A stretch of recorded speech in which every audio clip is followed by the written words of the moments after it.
Nggak selamanya makan gula itu nggak baik ya. Iya, Selama justru tuh kita sebagai energi. exercise. Iya, yang salah ketika lo abis makan, lo tidur scrolling TikTok ngeliatin cewek seksi gitu ya. Nah, terus sambil tangannya sambil Nah, gitu lah.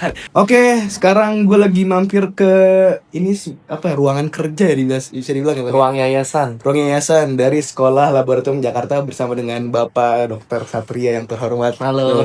Apa kabar, Bang? Sehat, Bang ya? Sehat, Sehat, alhamdulillah, alhamdulillah. Pak Ekal. Ini buat yang belum tahu ya, nih Pak Satria ini orangnya multi talent banget. Harus digituin kalau di podcast-podcast itu harus dipuji-puji dulu. Dijilat-jilat. Jilat, multi talent, dokter juga, apalagi Bang, musisi ya? Musisi ya, bisa nyanyi dikit-dikit. Bisa nyanyi dikit-dikit. Ngelola sekolah juga. Sekolah juga. Di mana nih lokasinya, Bang? Di Pondokopi, Jakarta Timur, Jalan Nahojaya nomor 37. Daftar TK, SD, SMP, SMK. Langsung hard selling. baru mulai. Nah, ini Pak Satria ini gue kenal dari tahun 2020 ya, Bang ya? 2020 ya. Nggarap video musiknya Pak Satria sama teman-teman. Akhirnya keterusan bikin konten. Tapi yang bikin menariknya ini setiap gue ngobrol sama Pak Satria itu, Bang aja manggilnya? Iya, Bang aja. Bang.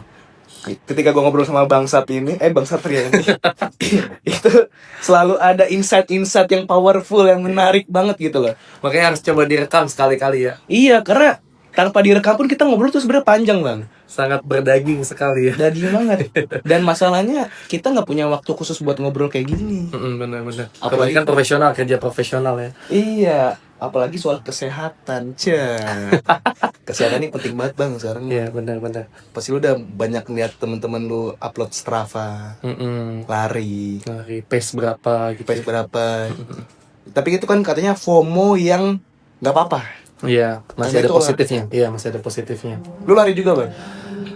Dulu lari kardio. Nanti kita sebelum beranjak situ pengantar ya. Dulu lari, tapi sekarang nggak terlalu sering. Ya nanti penjelasannya adalah gitu kenapa. Dulu lari tapi nggak terlalu sering.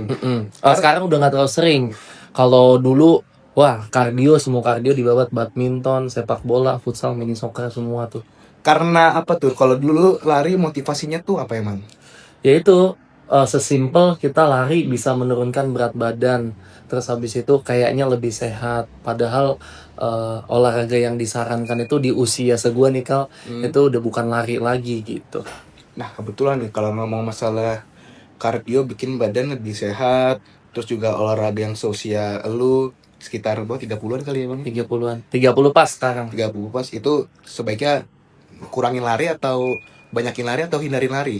Sebenarnya lari oke, tapi bukan menjadi prioritas utama karena terjadi penurunan otot di usia mungkin di atas 40 ya, tapi 30 udah mulai terjadi 0,5% sampai 1%.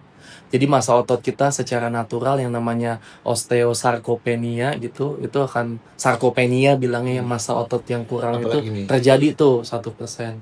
Nah, setiap penurunan 1% itu terjadi penurunan juga, misalnya 3-5% kekuatan. Terus sekitar 5% explosiveness. Misalnya yang tadinya bisa naik tangga jadi nggak bisa, yang tadinya bisa angkat barang jadi nggak bisa. Kalau itu terus terjadi dan nggak dilatih ya otomatis pasti bakalan nyusut lagi ototnya. Itu yang bikin kita tuh nggak bisa jalan di usia tua. Makanya di atas 30, di atas 40 tuh disaraninnya malah resistant training bilangnya. Atau weightlifting, angkat beban. Apapun ya gitu. Jadi melatih masa otot untuk tetap hidup, ototnya untuk tetap ada.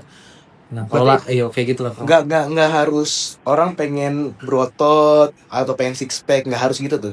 Sebenarnya gini, bodybuilder aja mesti pakai steroid atau PED bilangnya, performance enhancing drug, untuk mendapatkan badan kayak gitu. Bahasanya berat nih bahasanya. Apa tuh? PED gitu, jadi kayak doping lah gitu ya. Bisa dibayangin kalau misalnya mau gede itu mesti effort. Pertama latihannya bisa sehari 2 kali mungkin pagi sore, dan itu harus 5 kali 6 kali seminggu, ditambah harus pakai obat. Jadi kalau lu mau latihan beban sampai lu ibaratnya gila juga, nggak bakalan berotot juga gitu, nggak bakalan gede. Berarti ada sesuatu yang bikin berotot dong. Maksudnya kalau latihan beban kan belum tentu berotot. Berarti ada sesuatu yang bikin berotot sebenarnya. Nah itu namanya PED, performance enhancing drugs, atau orang biasanya roid, pakai steroid gitu. Kalau nggak pakai itu bisa nggak kita tetap berotot? Kayaknya nggak bisa. Yang neti itu hampir bisa dipastikan mustahil badannya bisa kelihatan venanya, terus abis itu lekukan dari bicepnya atau tricepnya jelas. Saya rasa sih nggak bakalan bisa sampai kayak gitu. Ini sebenarnya gue bisa dibilang bang lari juga kurang kuat karena nggak tahu sih antara jantung gue belum terbiasa walaupun gue udah coba paling paling lama nih ini mungkin agak rekor yang kurang enak didengar nih mungkin gue Iya. diketawain nih. Iya. Lari tuh gue paling lama paling kalau sekali lari tuh 600 meter udah ngos-ngosan. Makanya semenjak ada orang yang bilang jalan kaki aja kalau pengen kurus. Nah itu bener gak sih? Jalan kaki aja tuh bisa bikin kurus gitu. Terjadi fat loss benar tuh, Hmm. fat burning. Jadi Lemak ya. lemak Efeknya. iya, jadi terjadi penurunan massa lemak. Jadi gini, simpelnya semakin kita ngos-ngosan itu adalah gula yang dibakar. Jadi kita makin nah itu biasanya gula, semakin badan kita santai itu targetnya lebih ke lemak gitu. Oh gitu. Jadi ada benernya juga. Nah kenapa tadi misalnya nggak kuat larinya, berarti otot jantungnya belum kuat gitu. Jadi persis kayak misalnya orang misalnya kuat ototnya gede, otomatis kan dia bisa mengangkat beban lebih berat dong. Nah kalau otot jantungnya gede, dia nggak perlu sering mompa untuk memperdarahi seluruh tubuh gitu, cukup set gitu udah sampai sekali pompa ke seluruh tubuh, set gitu. Makanya atlet-atlet tuh respulsnya atau nadinya tuh ketika istirahat tuh lebih lebih lambat ya, karena dia nggak perlu terus sering berdetak untuk memperdarahi tubuh gitu. Nah berarti otot jantung lu kan belum kuat secara mekanisme, akhirnya eh cepet capek gitu. Iya. Jadi rasanya cepet ngos-ngosan. Terus terus juga itu lebih terjadi pembakaran gula ketika jantung itu berdegup kencang gitu ya. Terus abis itu kita ngos-ngosan. Nah ya udah jalan. Nah jalan juga ada kriterianya, jalan yang ibaratnya bisa membakar lemak. Jadi kalau jalannya jalan santai, lo bisa karaokean, apalagi lo bisa nyanyi dangdut sambil jalan, bisa karaokean segala macam, itu nggak bakalan bisa sampai bisa bikin fat loss. Itu harus ada di zona 2 minimalnya. Jadi ada 5 zona nih olahraga. Gimana? Nah itu tergantung. Nah zona 1 tuh ya pokoknya yang paling santai lah. Pokoknya lihat nadinya. Pokoknya gue agak lupa tuh secara detail penjelasannya. Patokannya tuh apa sih zona-zonanya patokannya apa? Dari nadinya. Nadi. Dari nadinya, denyutnya gitu. Nah itu ada di zona 2 mungkin. Kalau mau tahu ibaratnya detak jantung yang maksimal untuk pembakaran lemak, caranya gini. Misalnya lu umur lu berapa sekarang? 25. 25 lah ya. Umurnya itu rumusnya itu umur nanti dikurangin sama 220. Jadi 220 kurang umur 25. Berarti berapa?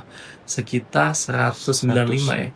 220 dikurang yes 95. 195 lah ya. 195. Nah, itu 60 sampai 70% dari 195 itu adalah zona pembakaran yang aman. Berarti lu tinggal kali aja 195 dikali mungkin 60 atau 70%. Ya mungkin Ada sekitar rumusnya ya? ada rumusnya. Nah, lu kan punya smartwatch tuh. Lu lihat detak jantung lu. Paling lu berarti detak maksimal lu cuma boleh di 130, 140. Selebih dari itu berarti itu udah terjadinya bukan pembakaran lemak, gula. Jadi lu pertama pakai rumus dulu 220 kurang umur lu, kan dapat misalnya 195. Iya. Itu 70 atau 60%-nya dari 195 itu adalah detak jantung maksimal lu untuk membakar lemak. Berarti emang harus di tracking pakai alat dong. Nah, di tracking pakai alat lu lihat, oh, ini udah agak cepet nih 150, 160, itu udah bukan zona untuk membakar lemak. Jadi punya smartwatch itu bukan gaya-gayaan tapi untuk tracking nadinya dan juga kalori yang terbakarnya, tapi terutama nadinya gitu. Berarti akan agak susah kalau misalnya kita nggak punya alat buat ngukur dong. Kalau manual gitu. Nah, kalau manual caranya gampang, namanya pakai torque test. Jadi kalau lu misalnya lu bisa sambil nelpon, ketawa-ketawa, misalnya nelpon gua sambil jalan di Kota Bintang tuh, berarti itu belum masuk zona pembakaran zona 2. Nah, kalau lu udah kayak iya sebentar, Bang.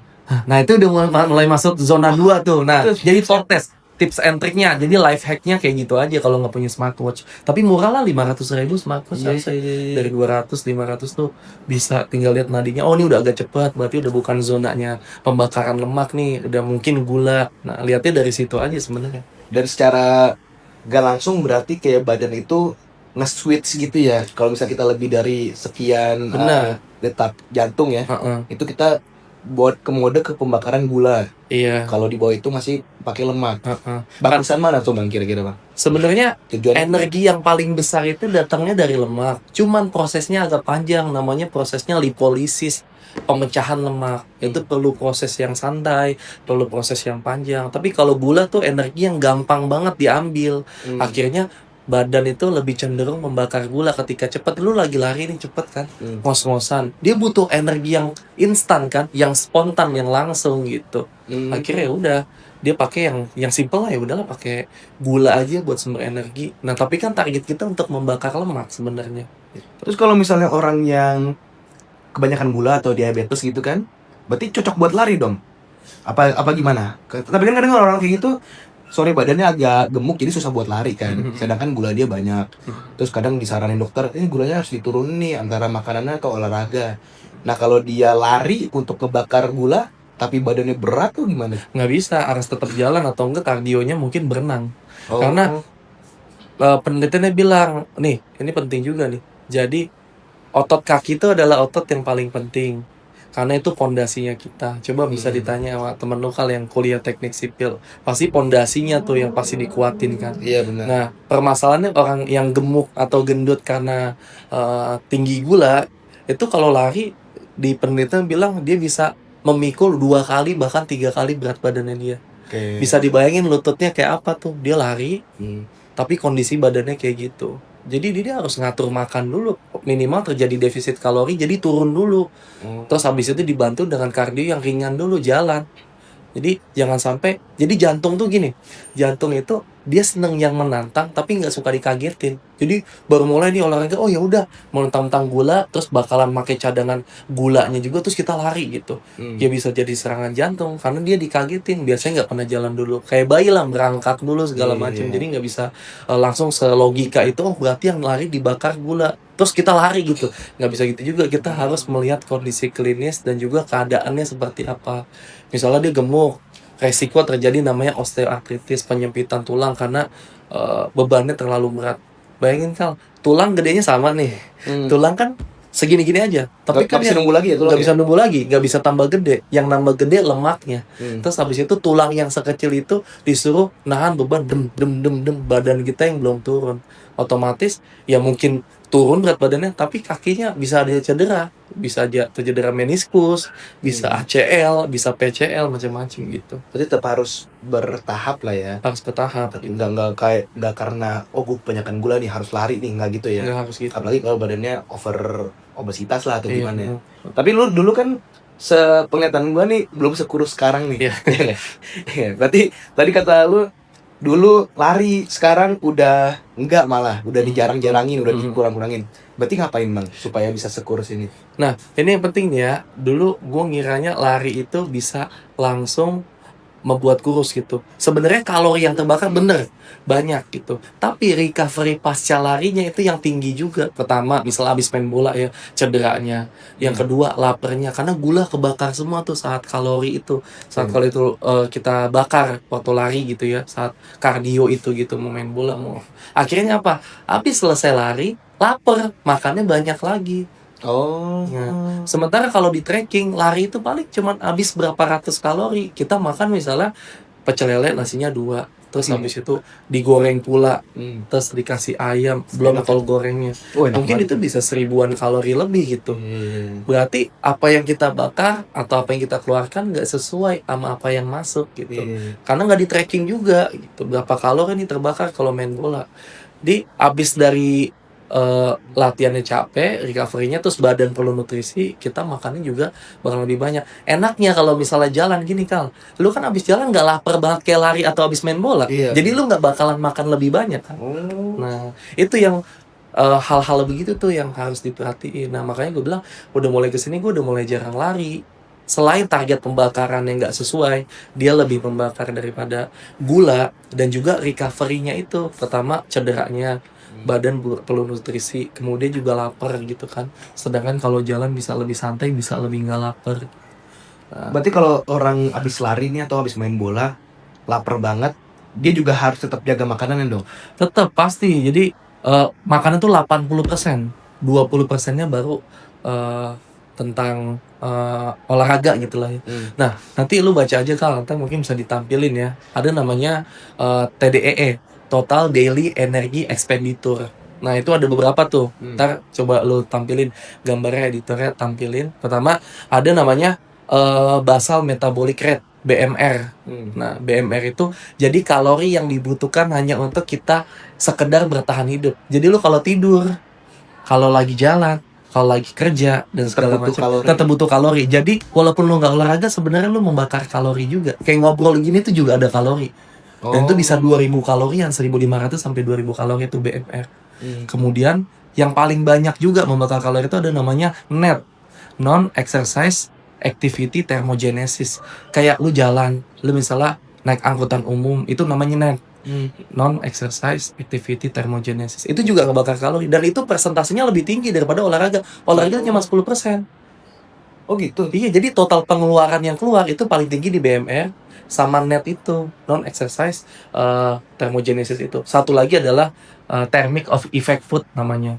Jadi lu makan daging sama lu makan nasi itu beda kebakar kalorinya. Jadi kalau lu makan daging, lu makan kan 100% misalnya. Itu 20% dari total daging itu dipakai buat ngebakar dirinya sendiri, si daging itu sendiri. Paham gak maksudnya? Oh, gimana jadi? Jadi gini, misalnya lu makan nih, kalau protein itu memerlukan energi lebih tinggi untuk mencernanya. Jadi ada efek-efek termik atau efek pembakaran kalori dari tiap makanan. Nah, kalau lu makan protein, itu bisa membuat badan kita tuh menggunakan energi yang lebih banyak daripada lu cuma makan nasi. Jadi seakan-akan kita makan 100% daging, yang 20%-nya buat energi bahan bakar kita mencerna si daging itu. Jadi lu cuma makan 70% kalorinya doang. Tapi malah lebih kenyang ya kalau protein. Kalau lebih kenyang, selain lebih kenyang, itu juga ada efek itu, thermic of effect food namanya. Jadi TDE itu ada thermic of effect food, basal metabolic rate, NET, non exercise activity thermogenesis, sama exercise yang latihan. Dan yang paling kecil bakar latihan, olahraga. Iya, malah lu aktivitas, lu kerja, makanya ketika lu udah nggak kerja, lu cuma duduk-duduk doang, lu udah nggak aktivitas, lu bakalan lebih gemuk. Sementara orang yang masih kerja walaupun perutnya buncit tapi masih oke gitu kan. Oh, berarti sama kayak bukan gejala, fenomena pas suatu COVID orang nggak kemana-mana, Nah, banyak yang gendut tuh. banyak yang gendut, padahal tadinya dia nggak pernah olahraga, cuma kerja doang, nggak gendut juga. Iya. Makanya yang NET itu non exercise activity thermogenesis, naik tangga, bolak-balik misalnya dipanggil atasan, bikin laporan, ngeprint, beli makan, itu bikin dibakar juga, dibakar kalori juga. Lihat deh persentasenya, ntar boleh ditampilin ya, itu lebih gede daripada lu latihan kardio atau latihan beban gitu. Berarti jalan kaki termasuk NET itu? Termasuk NET itu. Yang zona 2 itu tuh? Iya, zona 2 itu. Jadi bukan dia jadi bukan olahraga. Nah, jalan kaki yang dibilang olahraga itu harus dilakukan secara konsisten minimal 30 menit. Dan itu harus ada di zona 2, dilihat dari nadinya baru dibilang olahraga. Tapi kalau misalnya nggak sampai di situ, itu nggak dibilang olahraga, dibilangnya aktivitas fisik. Oh, iya. Yang NET itu gitu. Makanya orang kalau nggak sempet jalan pagi atau jalan sore, mereka justru ada yang milih gua ke kantor naik transportasi umum biar benar gitu, supaya ngincer jalannya itu juga ya. Iya, benar. Ngincer kalorinya, ngincer stepnya, langkahnya gitu. Lu kayak gitu juga lo atau gimana? Dulu nggak kayak gitu. Jadi lari, gua rasa gua udah lari setengah jam, gua kenceng, speed gua kalau di treadmill bisa 12. Habis itu setelah itu gua lapar, gua makan banyak, gua ngerasanya udah olahraga, akhirnya makin gemuk. Ternyata kalori pas gua training pas lari nggak seberapa. Paling cuman 200-300 kalori. Kita kan paling dalam 1-2 menit cuman sekitar 3-6 kalori ngebakar gitu. Makanya nih, ini promosi juga ya teman-teman. Di Sekolah Laboratorium Jakarta saya sediain treadmill, terus juga beberapa alat untuk nge-gym, untuk melatih massa otot. Minimal dia ada pergerakan. Kalau misalnya naiknya motor, bisa treadmill dulu setengah jam. Dan gue wajibin juga nih karyawan. Jadi nggak ada alasan lagi buat nggak olahraga. Bahkan kemarin lagi ada penilaian hospitality, itu dikasihnya smartwatch. Biar dia bisa lihat, bisa tracking minimal steps-nya gitu. Minimal kalorinya, dan segala macam gitu lah intinya. Dan berarti lo juga karena merasa udah mempraktikkan itu, lu pengen orang-orang sekitar lu juga ikut dampaknya juga. Nah benar, tadinya gue ngerasanya gini Kal, gue itu udah coba belajar secara kedokteran yang konvensional gitu lah ya, segala macam. Ternyata di terapannya itu malah nggak berguna. Yang dibilang kayak ibaratnya lari nih gitu kan, ternyata ada beberapa hal yang gue nggak ketahuin juga, yang ternyata dalam pelaksanaannya nggak cuman teori itu, kan teori cuma mengarahkan aja, ternyata pelaksananya nggak semudah teorinya. Kayak contoh tadi misalnya ya udahlah, yang penting udah lari gitu kan. Ternyata olahraga itu banyak lagi sainsnya gitu yang perlu kita ketahui. Iya. Jalan yang disebut olahraga ada zona 1-5, dilihat dari heart rate-nya dan segala macam. Dan itu baru bisa kita jadiin patokan. Kalau cuma sekedar, oh yang penting olahraga, aktivitas fisik, maksudnya nggak aplikatif kalau kita ngasih tahu ke pasien. Yang penting ibu olahraga, ya olahraga yang seperti apa gitu. Iya. Nah ini gue mulai mendalami lagi hal-hal yang kayak gitu. Dan ini buktinya udah terjadi. Dari berapa lu beratnya? Dari 81 ke sekarang 65. Jauh banget itu. Sempat turun ke 70, tapi masa ototnya nggak ada, itu gemuk juga kelihatannya. Jadi yang lu lihat sekarang ini adalah masa lemak yang udah turun. Paling gampang lihatnya sebenarnya udah bukan lagi dari IMT, tapi dari lingkar pinggang. Ini celana gue udah longgar banget kalau. Iya. Mungkin ntar gue bisa kasih lihat ke kamu, longgar banget. Nggak gue kecilin karena gue dulu pernah segede ini gitu. Oh iya. Jadi buat kayak kenang-kenangan. Jadi kalau lo mau ngukur nih buat teman-teman semua, kalau mau ngukur, lo lihat dari lingkar pinggangnya. Kalau semakin kecil, makanya Menkes kemarin sempat rame itu dibilang kalau misalnya lingkar pinggangnya makin ke atas, di atas 33, 34, itu tuh lebih cepat dipanggil Allah katanya gitu. Oh, lebih cepat meninggal. Nah, lebih cepat meninggal gitu. Itu bener banget, dan itu banyak dihujat kan, yang namanya takdir bla bla bla. Tapi resiko daripada penyakit itu karena lemak yang menumpuk.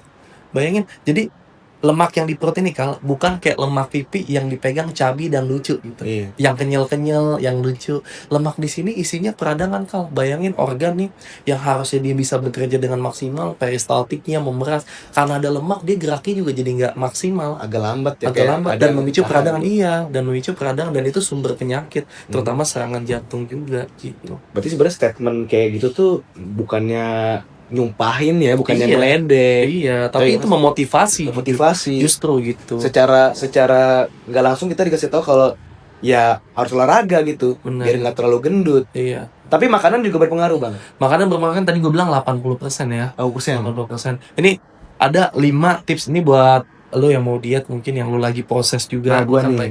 bertanya ya. Ini gue ngambil dari Adre, dan itu secara evidence based medicine itu sangat bisa dibuktikan gitu. Pertama tuh puasa Kal. Dibilangnya intermittent lah ya, intermittent fasting. Nah, kenapa intermittent? Gini, lu hidup sehari berapa jam Kal? Satu hari ini? Meleknya Enggak, dalam satu hari kan 24 jam. 24 jam kan? Oke. Lu paling melek 16 jam, lu tidur 8 jam lah kalau misalnya hitungan tidur sehat ya. Iya, 8 jam. Sekarang gini, berarti lu kan nggak makan ketika lu tidur doang kan? 8 jam itu. Iya. Nah, lu menjadi bijak gak? Lu 16 jam nggak tidur, 8 jam tidur, yang 16 jamnya lu pakai buat makan semua. Kebanyakan tuh. Jadi gunanya intermittent atau puasa untuk membuat bijak antara kapan kita makan, kapan kita enggak. Minimal 12 dah, 12 jam lu nggak makan, 12 jam lu makan. Jadi ada jendelanya. Soalnya kalau misalnya lu terus masukin makanan gitu kan, itu tuh nggak kerasa. Kayak ibaratnya lu ngeluarin duit nih, beli permen, lama-lama kok duit gua habis ya, karena lu nggak biasa melakukan pencatatan, nggak lu kontrol gitu nafsu lu. Nah itu siasat biar lu nggak kebanyakan makan. Ya udah deh, kita bikin pokoknya jam makan gua 12 jam aja gitu. Jadi lebih ke cara metode lu untuk membuat bijak. Jadi gua kayaknya dalam 24 jam gua cuman gak makan ketika gua tidur doang deh. 8 jam itu 16 jam, walaupun gua gak selalu makan, minimal ada masuk coklat, ada masuk brownies, ada masuk bolu, ada masuk pecel lele, kerupuk, keripik, ciki gitu. Itu kan dihitung kalori juga sebenarnya. Makanya ditanya, saya nggak makan 3 kali. Iya benar, main course-nya makan yang gedenya 3 kali. Tapi pasti cek CCTV ternyata dia makannya bisa 10 kali, walaupun kecil-kecil. Kayak itu ngaruh tuh ya? Ngaruh, bisa 200 kalori, 100 kalori gitu. Berarti kalau misalnya katakanlah ya ideal jam makan tuh 12 jam ya. 12 jam itu boleh kita isi dengan makanan pol-polan, makan berat, atau ya 12 jam itu sejam makan yang berat, sisanya yang ngemil biasa, atau gimana tuh 12 jam itu? Boleh, jadi intinya lu pakai kebutuhan kalori, ntar bisa dihitung rumusnya ya. Kebutuhan kalori itu berapa dari berat badan gitu ya, ada rumusnya. Tapi kalau gue saranin di berat, ini yang simpelnya aja, berat 60, 65 sampai 85, gue saranin makan 2000 kalori atau 2500 aja sehari makan itu ya. Ngitungnya pakai apa tuh? Pakai ChatGPT boleh, kalau nggak ngerti ya. Misalnya gini, makan ayam nih sekitar 300-400 kalori itu satu paha ya. Hmm. Terus sama nasi itu mungkin sekitar ya 100-200 kalori. Pokoknya sekali makan paling sekitar 800 kalori. Berarti lu 3 kali makan kan 2400. Udah lu jangan makan lagi. Oh. Kalau lu masukin kalori lain kayak coklat, contoh Indomie lu makan satu aja itu 370 kalori. Kalau lu makan 800 kalori itu udah setara menu gizi seimbang. Lu pakai nasi, pakai lauk hewani kayak ayam, pakai tempe, pakai tahu, pakai sayur. Jadi lu nggak dapat nilai gizi, lu nggak dapat kenyang, lu dapat ruginya doang. Iya. Sedangkan kalau lu pakai buat makan nasi dan ayam, itu udah dapat untungnya gitu. Dapat nilai gizinya, kebutuhan proteinnya tercukupin.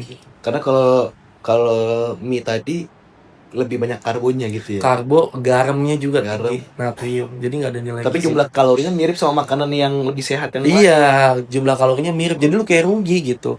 Lu dapat tepung dikasih garam atau natrium, udah gitu doang gitu. Makanya ada yang nyaranin kalaupun makan mie tambahin kayak sayuran atau Sayuran. telur. Ini juga penelitian ini, maaf nih agak panjang. Penelitian, jadi kalau misalnya lu makan mie tapi lu makan sayur sama telurnya dulu, itu kenaikan insulinnya nggak terlalu tinggi. Oh, gitu. Nanti bisa gue tampilin grafiknya ya. Jadi kalau lu makan dengan Indomie gitu ya, lu makan sayurnya dulu, jadi dia nggak kaget. Ketika lu langsung nyendok mie-nya, itu bakalan terjadi peningkatan gula yang tinggi tuh di situ. Nah kalau lu kasih siasat makan sayurnya dulu, gulanya naik tapi nggak kaget, pelan, insulinnya tuh naik nggak kaget, pelan. Akhirnya nggak terjadi yang namanya fenomena glucose spike, gulanya naik turun, naik di antara insulin turun, naik lagi terus gitu. Nanti gua gambarin glucose spike, nanti teman-teman boleh googling glucose spike namanya. Makanya, berarti termasuk yang makan nasi padang tuh ada sayurannya, mending sayuran. Iya, mending itu dulu, nasinya di akhir aja. Di akhir aja. Itu juga siasat. Misalnya masih tetap pengen makan nasi padang, makan lauknya dulu. Ini kebanyakan kan misalnya makan KFC, kulitnya sama nasinya entah kulitnya sama ayamnya nanti, nasinya dulu. Iya, Itu terjadi apa? Lu kurang baik gitu ya. Kurang baik. Karena kita kaget nih gula insulinnya. Nah, kaget bener. Oh. Nanti tonton di episode lapas tentang kenaikan insulin, di situ ada. Nah, di Instagram Panjang lagi di Instagramnya Laboratorium Jakarta Official. Iya. Berarti antara kalau kita udah nyimbangin olahraga jalan, makanannya juga selain diatur, cara makannya juga kita udah tertib, itu efeknya bagus banget gitu ya. Insya Allah. Nah tadi kan Bapak tahu tuh mengatur makan, intermittent puasa ya. Yang kedua adalah kontrol karbo. Oke, kontrol. Berarti sama-sama ngatur makan juga dong? Sama ngatur makan juga. Jadi sebenarnya sih ini mungkin gue bisa dimusuhin sama dokter seluruh dunia ya. Sebenarnya karbo nggak bikin gendut, enggak gitu. Cuman gini, yang namanya gula pasir atau gula itu tuh sebenarnya nggak esensial buat tubuh. Kalaupun dia nggak makan, dia nggak akan mati juga gitu. Oh, nggak penting lah ya. Iya, makanya lo pernah dengar carnivore diet, dia makannya daging doang. Iya. Sementara katanya kan otak itu nutrisinya glukosa gitu ya, atau gula lah, dari nasi, dari gula, dari karbo gitu. Ternyata dia masih tetap bisa hidup juga. Berarti badan kita kan bisa mengkonvert protein yang itu menjadi gula yang tetap ada nutrisi buat otak, dan nggak pernah ada masalah buat orang carnivore diet gitu. Oh, bisa di ini juga berarti diubah gitu. Iya, kan penting. Iya, makanya gini, lu makan nasi tapi kok bisa jadi lemak, itu juga karena kelebihan akhirnya ubah menjadi lemak yang namanya lipogenesis gitu. Jadi karbo yang tadinya gula nggak ada lemaknya bisa jadi lemak nih, lemak yang di dalam visceral, di dalam perut, lemak subkutis yang ada di tangan kita. Karena itu kelebihan gitu. Lah, dia udah orangnya jarang jalan, jarang aktivitas, makannya terus, tapi ini ada energi lebih, gimana nih? Ya udah kita tabung aja, takut sewaktu-waktu nggak ada makanan. Badan kita sepintar itu, sepreventif itu. Nanti soalnya kan badan kita tuh dari zaman purba, paham nggak maksudnya? Jadi dari zaman primitif dulu kita tuh selalu kesusahan makan. Nah badan kita udah punya mekanisme defensif. Ya udah kalau ada kelebihan jangan dibuang. Suatu waktu nggak ada makanan kayak zaman dahulu kala, kita simpen, kita punya cadangannya. Makanya orang yang perutnya buncit ada bahagianya juga. Sewaktu-waktu nanti makanan di sini habis dalam dunia ini, dia masih punya tabungan lipolisis. Jadi lipogenesis yang terbentuk lemak itu bisa dipecah lagi menjadi energi gitu. Tapi kan kadang mereka tuh lebih gampang lapar orangnya. Nah itu tuh, ini panjang lagi sebenarnya, karena dia terbiasa karbo dependent, terikat sama gula. Oke. Sekarang gini Kal, lu puasa nih. Lu kan tahu misalnya puasa itu untuk menguatkan hati, kita punya keimanan. Lu tahan kan bisa sampai lu buka. Orang gendut pun juga bisa tahan kan kalau dia imannya kuat. Berarti kalau dia punya pemahaman kalau misalnya badan bisa merubah lemak tadi bisa menjadi energi, dia nggak akan makan. Karena dia nggak tahu itu tuh bakalan bisa dibakar gitu. Karena dia nggak paham. Jadi ya udah kan, kelaparan yang paling tinggi itu kan ya kelaparan yang haus akan arti dan makna. Jadi dia nggak ngerti. Kebanyakan sekarang gini, Haikal, lu tahu kan kalau misalnya lu sikat gigi harus 2 kali sehari. Iya. Karena lu udah tahu kalau gua nggak sikat gigi mulut gua bau. Akibatnya apa? Nah, Iya. dia nggak tahu kalau misalnya dia makan terus atau kalau dia ibaratnya nggak makan itu lu nggak akan mati. Lu punya cadangan lemak banyak, badan lu gendut gitu. Iya, berarti pentingnya mereka teredukasi Nah ini nih dengan podcast nahan ini gitu. diri. Iya. Kalau nahan diri tuh agak susah tuh ya. Iya, jadi yang tadinya karbo dependent terikat dengan gula, jadi fat adapted. Jadi dia bisa beradaptasi dengan lemak cadangan energi dia, badan dia pintar memecah lemak itu menjadi energi walaupun dia nggak dikasih makan. Jadi badan kita pintar. Gitu. Terus tadi kan ada 2 nih, intermittent fasting, satu lagi apa tadi? Kontrol karbo. Kontrol karbo, Lagi. terus habis itu prioritaskan protein. Protein dari Nah, apa aja tuh? Protein ya dari hewani atau nabati boleh bebas gitu. Rumus simpelnya gini. Rumusnya adalah 1 kali berat badan. Berat badan lu berapa, Kal? 83. Berarti minimal banget lu harus makan 85 gram dalam sehari. Jadi tinggal 1 kalinya berat badan, 1 gram dikali berat badan. Kan 1 gram dikali 85 gram lu mesti makan dalam sehari. Dalam sehari.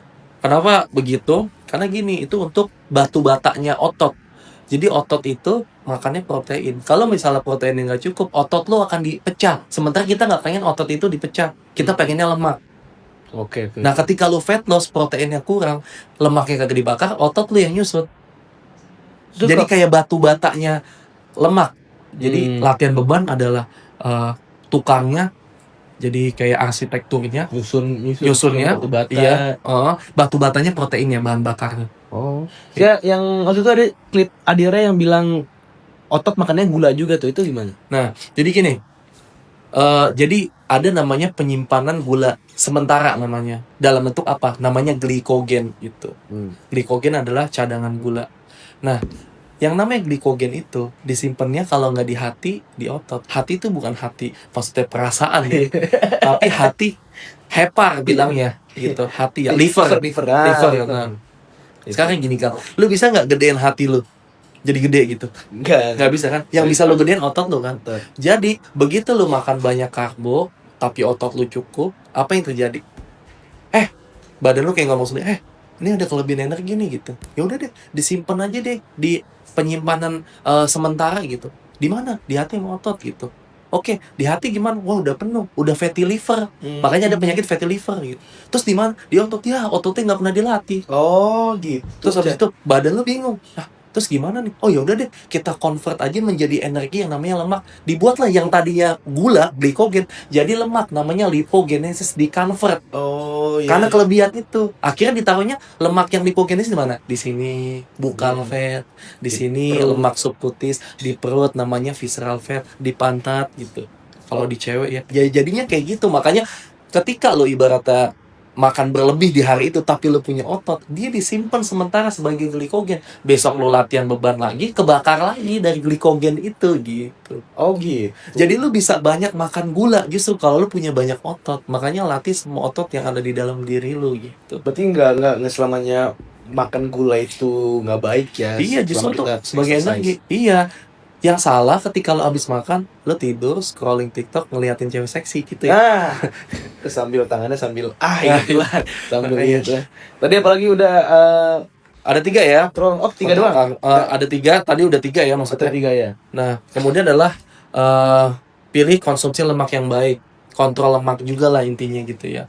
Jadi cari bukan asam lemak yang jenuh gitu. Contohnya kayak minyak goreng bisa diganti pakai olive oil. Ataupun terpaksa ngegoreng, jangan berkali-kali. Itu akan terjadi namanya asam lemak trans. Trans itu bahaya, bisa buat arteriosklerosis. Itu penyumbatan. Jadi lemak-lemak itu ada di pembuluh darah kita. Itu yang memicu jadinya stroke sama serangan jantung. Nyumbat. Jadi dia membentuk foam cell atau sel busa di arteri kita, arteri koronaria, di jantung. Itu yang buat orang jadi serangan jantung. Nah, jadi pilih lemak yang ibaratnya jangan yang trans gitu ya. Nah, itu yang keempat. Sorry, itu gue sering lihat di produk-produk itu ada tulisan lemak total sama lemak jenuh. Itu yang termasuk lemak jenuh itu? Iya, lemak jenuh gitu. Jadi Semakin tinggi tuh semakin gak bagus itu. Oh, sebenarnya gue juga nggak terlalu ngerti lemak jenuh tuh apa sih, lemak yang dari mana gitu? Sebenarnya simpel lagi nih. Lemak yang dipakai berkali-kali digoreng tuh asam lemak trans, gorengan tuh termasuk tuh asam lemak trans di situ yang nggak bagus. Yang bagus intinya kalau dari olive oil, kemudian dari minyak zaitun gitu-gitu, yang alami lah ya gitu. Itu bahasanya apa? Lemak berjernih.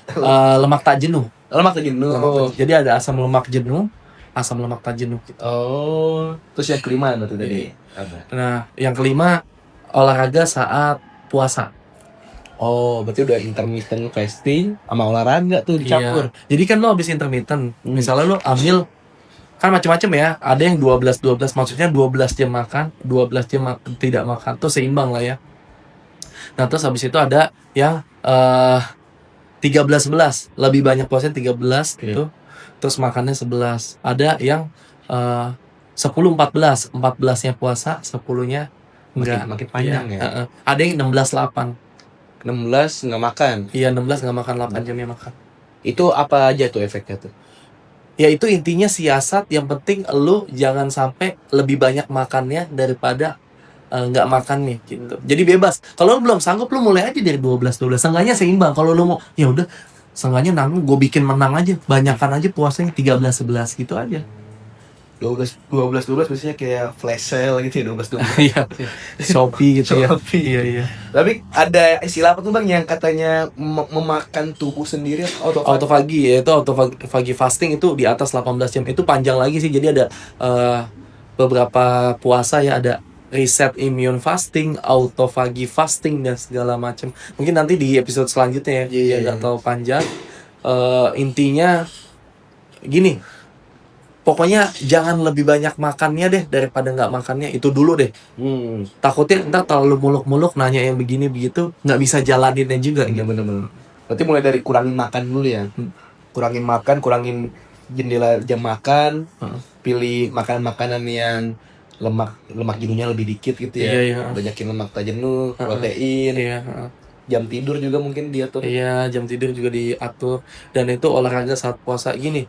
Jadi autophagy fasting itu nanti kalau pengertian autophagy fastingnya mungkin teman-teman bisa baca sendiri. Tapi kalau autophagy fasting itu di atas 18 jam kan, Kal? Iya, lama banget tuh. Nggak makan sama sekali apa? Nggak makan, makanya. Minum Gini, boleh minum. Lu tapi mau kan puasa 14 jam tapi seakan lu puasa 18 jam, lu mau nggak kayak gitu? Lu puasa cuma 14 jam tapi mendapatkan efeknya 18 jam. Gimana tuh? Nah, jawabannya itu pakai olahraga saat perut kosong. Nih, jadi gini. Lu kalau misalnya puasa 4 jam, lu mungkin bisa membakar atau butuh mungkin ya beberapa ratus kalori gitu lah ya. Terus abis itu lagi kosong-kosongnya, lu lagi lemes-lemesnya, lu pakai buat olahraga. Otomatis kan sama kayak lu puasa panjang. Paham gak maksudnya? Nih, lu buat dapetin beberapa ratus kalori, 300-400 kalori, lu mesti nambah puasa 4-5 jam. Terus di akhir lu mau buka puasa, lu latihan beban tuh. Lu lagi lemes-lemesnya. Yang bakar 300-400 kalori juga. Nggak apa-apa tuh ya olahraga? Nggak apa-apa. Berarti kan seakan-akan lu puasa lebih panjang, bener gitu? Oh, karena kita ngebakar dengan sengaja. Iya, dengan sengaja. Jadi lu nggak perlu waktu untuk lama lagi puasa. Kan lu 4 jam nih, baru bisa bakar 300-400 kalori. Lu tambahin puasa misalnya nih. Tapi kan pas lu di puasa di jam ke-14 itu, lu udah mau buka, misalnya lu ngambil yang 10-14 ya. Mungkin di 13 jam terakhir itu, yang udah lu puasa 13 jam itu lu latihan beban. Kan seakan-akan lu kayak memanjangkan puasanya karena lu latihan beban. Iya, kayak gitu kurang lebih. Kayak nge-cheat gitu. Kayak gue harus coba satu-satu ya. Iya, 5 itu aja. 5 itu aja. Iya, kalau lu nggak turun kata Adra itu garansi, dan itu bisa dibuktikan semua gitu. Jadi olahraga saat perut kosong, kardio ataupun angkat beban. Nah, angkat beban penting untuk menjaga otot tadi, gunanya untuk supaya ada glikogen bisa disimpan di situ. Termasuk jalan kaki nggak olahraga saat perut kosong tuh, jalan kaki termasuk nggak? Boleh, yang penting di zona 2 tadi, Zona di 2 ya. tracking heart rate-nya mungkin di 130-an Kal. Lu lihat harus agak cepat, mungkin lu jogging dulu sampai 130, udah agak kencang 140 jalan gitu. Jalan. Lebih nyantai. Lagi, lu lihat masih 120, masih 100, masih 60-70%-nya dari detak maksimal yang 220 per umur itu. Berarti lu udah sampai di olahraga yang oke gitu. Keren banget bro, ini selalu ada insight-insight menarik soal badan. Apalagi sekarang gue emang lagi sengaja ngikutin cara Pak Satria disampaikan sama Pak Satria. Sebenarnya bukan cara Bang Satria spesifik ya, ini Iya. semua ilmu kesehatan mungkin juga bilang. Iya, ada beberapa lah, termasuk tadi Adra yang bikin konten gitu, dan ada beberapa literatur juga ya yang bisa kita baca dari buku kayak tadi namanya TDEE, Total Daily Energy Expenditure, ada namanya BMR, cara ngitungnya kalori harian. Kemudian dibantu juga dengan teknologi, bisa tracking heart rate, bisa lihat step, bisa kalori. Oh iya, sama step minimal banget 6.000 lah. Jadi kalau 10.000 tuh nanti cari deh itu iklannya, campaignnya perusahaan Jepang. Produknya apa lupa gitu ya. Jadi Sendal 10.000 bukan, lah. Kayaknya sendal deh ya. Nah, jadi 6.000 itu udah bisa ya beberapa persen meningkatkan kesehatan dan juga menurunkan resiko penyakit apapun. 6.000 langkah sehari. Berarti 10.000 itu sebenarnya campaign produk mereka. Campaign produk mereka aja. Oh. Jadi cuman buat jualan, nggak perlu 10.000 karena kalau gue hitung ya, kalau gue bisa jalan 10.000 langkah itu sekitar mungkin 100 menit, hampir 2 jam. Iya, benar. Ya hampir 2 jam, mungkin 1 jam lebih ya, hampir 2 jam lagi. 145 kayak 145 lah ya, 1,5 jam gitu. Jadi waktu lu udah habis, belum lagi lu buat weightlifting atau resistance training, kan itu harus ada tuh latihan otot. Jadi lu bisa ngabisin mungkin 4 jam buat nyari 10k step sama buat latihan bebannya gitu. Belum lagi lu ada aktivitas. Jadi udahlah yang realistis 6.000 tadi. Pertama intermittent, kontrol karbo, prioritaskan protein, kontrol lemak juga, olahraga saat perut kosong. Garansi kalau misalnya nggak turun berarti ada yang salah. Mungkin lu nggak ngitung kalorinya atau segala macam gitu. Nah, berarti untuk teman-teman juga nih, teman-teman gue nih ya, yang mungkin susah untuk ngelakuin kelimanya itu, mungkin dari salah satu aja dulu gitu ya.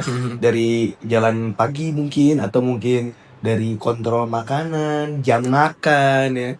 Yang jam makan gue lagi mencoba banget sih untuk bener-bener diatur supaya gue paling lama pokoknya jam 6 malam tuh udah terakhir makan lah gitu. Pagi bisa makan jam 10, jam 11 baru makan gitu. Itu aman segitu ya? Aman. Jam segitu aman ya? Yang penting gini aja, lu tanggung jawab aja. Kalau lu makan jam 10, ya udah lu makan lagi berarti besok siangnya jam 11. Lebih sejam nggak apa-apa gitu. Bisa jam. Terus Biar habis nggak itu asam ini ya. iya, biar nggak asam lambung nggak meningkat. Jadi sebenarnya lambung juga pinter kan, dia mereset lagi. Oh, lu ntar jadi biasanya makan tuh jam 10 malam terakhir.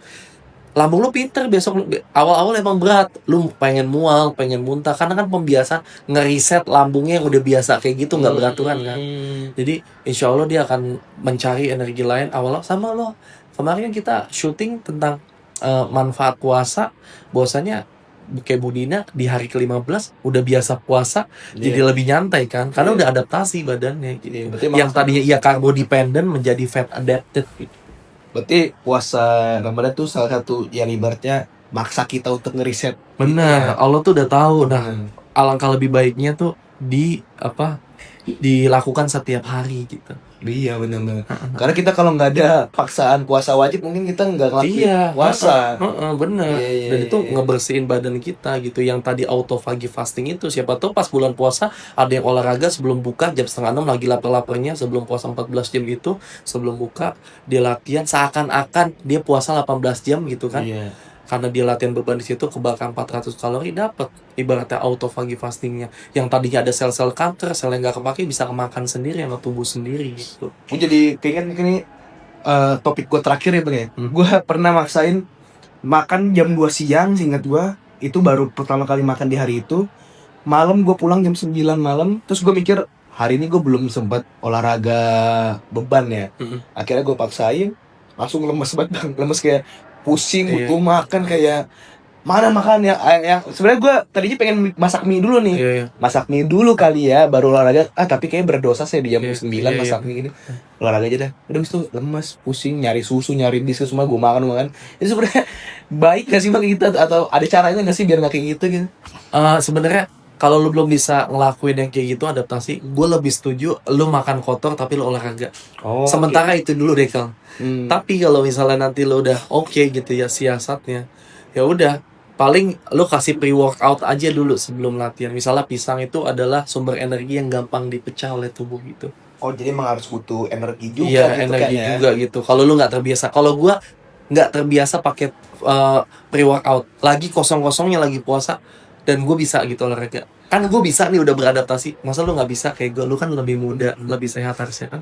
Iya sih, gue karena jam 2 makan, habis itu udah gue nggak makan sama sekali tuh. Jam 9 malam olahraga, nggak ada asupan, nggak ada apa, mungkin udah terlanjur banyak kegiatan juga, udah Iya. habis mungkin energi. Makanya gue pas apa namanya latihan otot tuh Udah lemes pusing banget ya.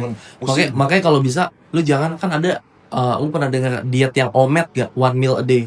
Jadi dia makan sekali tapi langsung banyak gitu. Oh itu boleh juga. Boleh aja, tapi kan gini, lu makan mesti 85 gram protein. Hmm. Itu mungkin setara dengan 3 atau 4 potong ayam. Lu bisa nggak ngabisin itu dalam satu waktu? Mending lu bagi ke berapa kali daripada lu one meal a day kalau lu nggak kuat. Tapi kalau lu kuat nggak ada masalah gitu. Orang kayak mukbang dong itu ya. Kayak mukbang gitu. Makanya Tan Boykun tuh mungkin itu nge-cheat-nya dia, atau mungkin dia cheat meal-nya dia gitu. Dia sebenarnya udah puasa lama terus dia bisa makan sebanyak itu. Iya, dan badannya jadi kan. Bahkannya jadi dipakai buat olahraga lagi gitu. Oke, mantap banget bincang-bincang dengan Bapak Satria ini. Kalau misalnya ada yang pengen konsultasi atau pengen nanya-nanya, langsung ke Instagram Dokter Satria. Apa namanya? Satria Satria_Gaibi. Satria underscore Gaibi. Pakai H ya? Enggak. GHAIBI Gaibi. Kalau misalnya dia pengen daftar anak sekolah bisa dong. Nah, sekalian nih, ini sekolah selain membentuk kesehatan power yang kuat, tapi juga karakter yang baik. Karena karakter dibentuk bukan lewat ceramah, tapi lewat lingkungan. Jadi mempersiapkannya hal yang penting. Makanya sama nih, dalam kesehatan juga sama. Habitnya juga anak-anak, guru-guru karyawan saya gitu ya, saya bikinin alat gym tempatnya biar dia ada lingkungannya dulu, jadi nggak cuma saya ceramah kayak gini satu arah doang. Nah, boleh datang ke Sekolah Butem Jakarta. Selain kuat fisik, kuat sehat mental juga, ada beberapa program ya, program-program penunjang ya, ada bahasa Arab, bahasa Inggris, kemudian lotion, laboratorium on vacation, terus Sahati, screening edukasi kesehatan terpadu Islami, laboratorium. Sekarang sekolah di sini digitalisasi semua kan. Ujian udah nggak pakai kertas, udah paperless, pakai handphone. Buat kelas atas yang SD sampai SMK segala macam. Dan SMK gratis, kita dapat bantuan dari pemerintah tentang PPDB bersama. Pemprov DKI Jakarta, Pergub nomor 15 tahun 2024. Mudah-mudahan ya bisa semakin banyak yang daftar. Terus kita membuka juga buat anak yatim, one class one yatim. Jadi supaya berkah sesuai arahan dan juga wasiat dari almarhum Profesor Agustitin, pendiri Sekolah Laboratorium Jakarta. Jadi yang yatim-yatim, kalau belum yatim boleh diyatimin dulu baru. Dicekek dulu bapaknya. Iya, Astagfirullah. Ketua yayasan pengirim ngomongnya, aduh gimana nih. Oke, terima kasih Bu Satria. Sama-sama. Sehat selalu. Ya. Sampai ketemu di podcastan selanjutnya. Dipotong-potong ya. Potong-potong.